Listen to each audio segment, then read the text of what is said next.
Bismillahirrahmanirrahim. Alhamdulillahirabbil alamin. Allahumma shalli wa sallim ala sayidina Muhammadin miftahi babi rahmatillah adada ma fi ilmillah salatan wa salaman daimaini bidawami mulkillah wa ala alihi wa sahbihi. Assalamualaikum warahmatullahi wabarakatuh.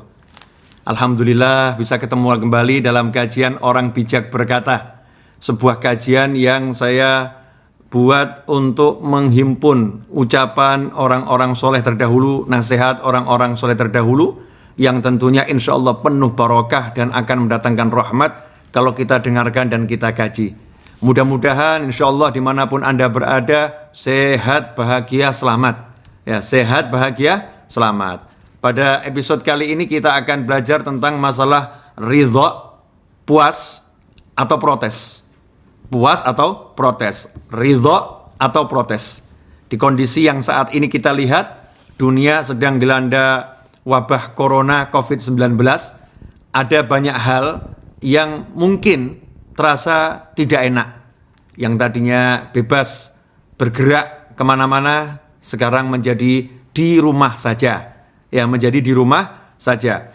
Kemudian yang tadinya kerja di perusahaan, mungkin ada yang harus dirumahkan. Ada yang harus dirumahkan.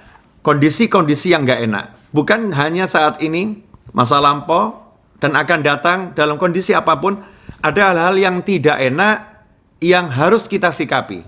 Kalau sikap kita benar, maka kita akan bahagia di dunia dan bahagia di akhirat.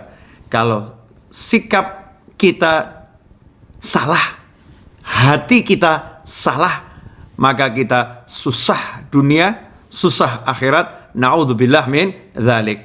Makanya kita akan belajar nasihat yang pernah disampaikan oleh kakek saya almarhum Al-Habib Ahmad bin Abdurrahman Al-Idrus ketika saya masih SMA.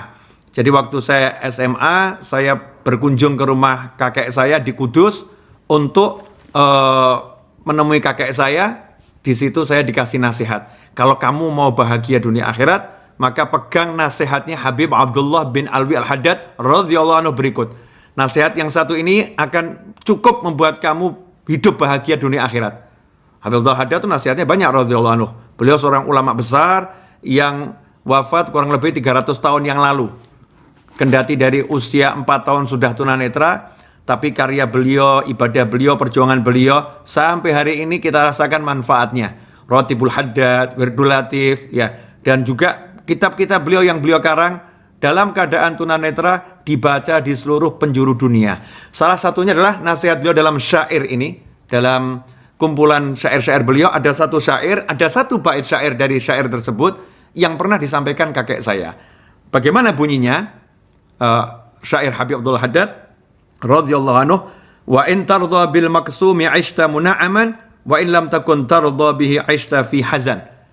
Kalau kamu itu bisa puas, bisa ridho dengan apa yang sudah Allah bagikan kepadamu, maka kamu akan hidup dalam kebahagiaan. Tapi kalau kamu tidak bisa puas, tidak bisa ridho dengan apa yang sudah Allah bagikan kepadamu, maka kamu akan hidup dalam kesedihan.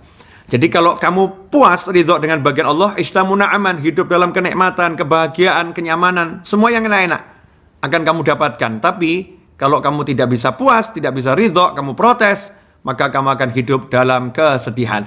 Ini nasihat Habib Abdullah bin Alwi Al-Haddad radhiyallahu anhu. Mari kita bahas, kita petik hikmahnya. Sebetulnya pemberian dari Allah itu ada dua jenis. Pemberian dalam wujud diberi sesuatu, ada yang kita dapatkan, anugerah. Ada pemberian yang sifatnya itu dihalangi mendapatkan sesuatu. Jadi mendapatkan sesuatu itu juga anugerah dari Allah.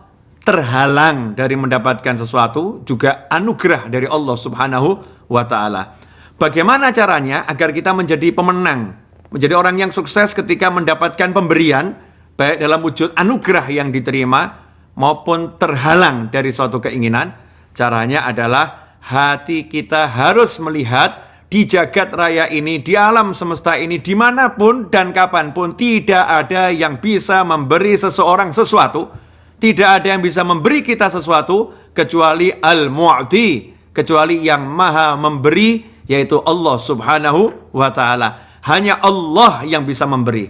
Jadi sebelum kita itu mendapatkan apapun, kita harus paham hati kita ini yang bisa memberi hanya Allah.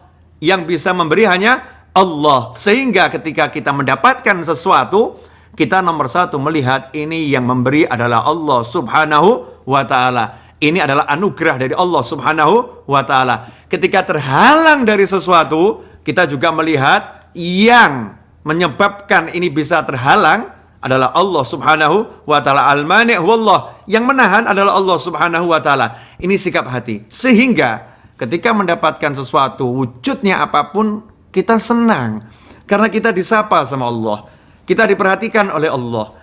Kita dilihat oleh Allah subhanahu wa ta'ala. Kita senang dan kita ucapkan alhamdulillah. Terima kasih ya Allah atas pemberianmu ini. Terima kasih dengan hati yang betul-betul bahagia. Enggak meremehkan pemberian. Tidak mandang rendah pemberian. Tidak mandang kecil pemberian. Kenapa? Karena melihat yang memberi adalah Allah yang maha besar. Allah yang maha kuat. Allah yang maha hebat. Allah yang maha pemurah. Allah yang maha penyayang. Allah yang maha punya segala-galanya. Allah yang maha baik itu mau memberi kita. Mau menyapa kita. Mau mengantarkan pemberiannya kepada kita, maka kita terima dengan senang hati, bil farah was surur, dengan perasaan hati yang bahagia dan senang. Kemudian kita ucapkan alhamdulillah.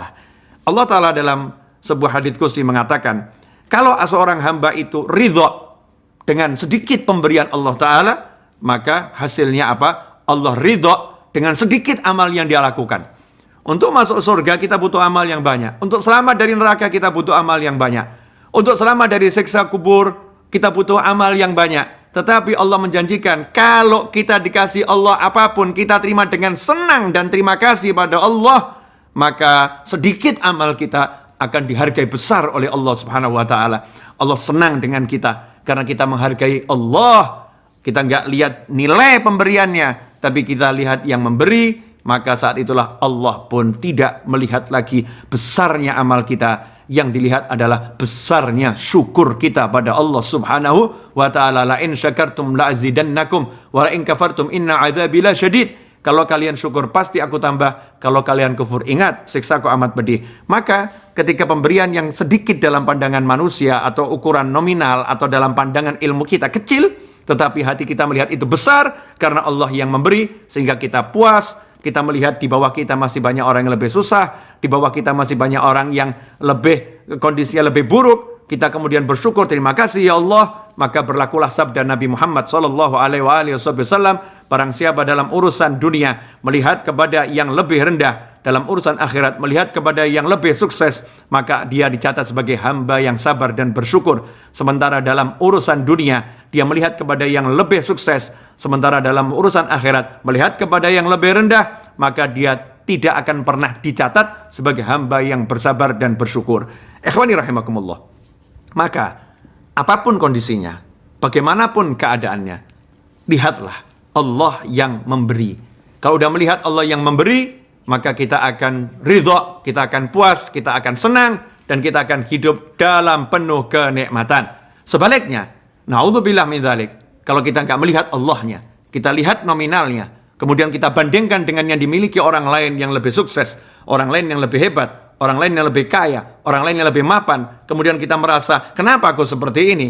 Kenapa aku begini? Kita merasa tidak bisa syukur, kita melihat ini kecil, kita nggak sukses, kita terpuruk, kita tertindas, ya kita dalam keadaan yang nggak baik, orang lain lebih ini, orang lain lebih itu, nggak pernah kita akan bahagia. Sebelum disiksa di neraka, sudah tersiksa di dunia, tidak bisa merasakan kebahagiaan, karena manusia yang seperti itu, yang nggak bisa melihat Allah subhanahu wa ta'ala, yang tertutup, terhijab, berapapun yang dia miliki, tidak akan pernah membuat dia puas, karena dia selalu membandingkan dengan milik orang lain. Dia melihat makhluk, dia nggak melihat khalik. Dia melihat ciptaan, dia nggak melihat penciptanya, yaitu Allah subhanahu wa ta'ala. Inilah cerdasnya orang-orang soleh. Orang-orang soleh hatinya selalu melihat kepada Allah subhanahu wa ta'ala. Hatinya melirik Allah subhanahu wa ta'ala. Sehingga karunia apapun yang datang kepadanya, selalu Allah yang dilihat. Karena itulah Allah mengingatkan kepada hamba-hambanya yang soleh. Man lam yashkurin nas, lam yashkurillah. Kalau kamu nggak berterima kasih pada orang yang berbuat baik kepadamu, kamu tidak bersyukur pada Allah Ta'ala. Diingatkan, walaupun hatinya lihat Allah diingatkan, jangan lupa. yang menjadi perantara nikmat ini sampai kepadamu. Manusia-manusia mengantarkannya kepadamu. Syukuri, terima kasih kepada orang tersebut. Itu bentuk terima kasihmu kepadaku. Terima kasih pada Allah subhanahu wa ta'ala. Ikhwani rahimakumullah. Makanya kalau udah lihat Allah yang ngasih, ya pasti senang. Baru orang dikirimin sama kekasihnya hadiah yang kecil, dipegang, diciumin, dipeluk, dibawa tidur. Karena melihat apa? Yang memberi, bukan pemberiannya. Melihat yang memberi, bukan yang mengantarkannya. Bukan melihat bendanya. Tapi siapa yang memberi itu? Maka kepada Allah subhanahu wa ta'ala kita harus lebih seperti itu. Kita lihat semua anugerah adalah dari Allah subhanahu wa ta'ala. Al-mu'tih wallah. Wa in tarda bil maqsumi ishtamu na'aman wa ilam takun tardu bihi aishta fi hazan. Kalau kamu hidup ya dengan bisa ridha, puas dengan yang dibagikan kepadamu, kamu hidup dalam kepuasan, kenikmatan, kebahagiaan. Sebaliknya kalau kamu tidak bisa puas, tidak bisa ridha, kamu protes sana protes sini, membandingkan dengan orang lain, nggak pernah merasa cukup, maka kamu hidup dalam kesedihan dan nggak ada obatnya hati ini. Ikhwani rahimakumullah. Mari dalam kondisi yang sekarang ini misalnya COVID-19 di rumah saja ya nikmati. Jadikan itu anugerah, lihat itu anugerah. Terhalang dari banyak hal itu anugerah. Nikmati, banyak hal yang bisa dinikmati di rumah. Banyak hal yang bisa dinikmati ketika kita nggak bisa kemana-mana. Nikmati di jalan Allah subhanahu wa ta'ala. Kalau udah begitu, jadinya akan bahagia. Jangan tunggu bahagia itu esok atau nanti. Karena bahagia itu sekarang juga. Bahagia itu ketika engkau bisa melihat Allah maha memberi kepadamu. Semoga ini berkah dan manfaat. Kurang lebihnya saya minta maaf. Jazakumullah khairan. Wal'afu minkum. Wassallallahu ala sayyidina maulana Muhammadin. Wa alihi wa sallam. Walhamdulillahi rabbil alamin. Wassalamualaikum warahmatullahi wabarakatuh.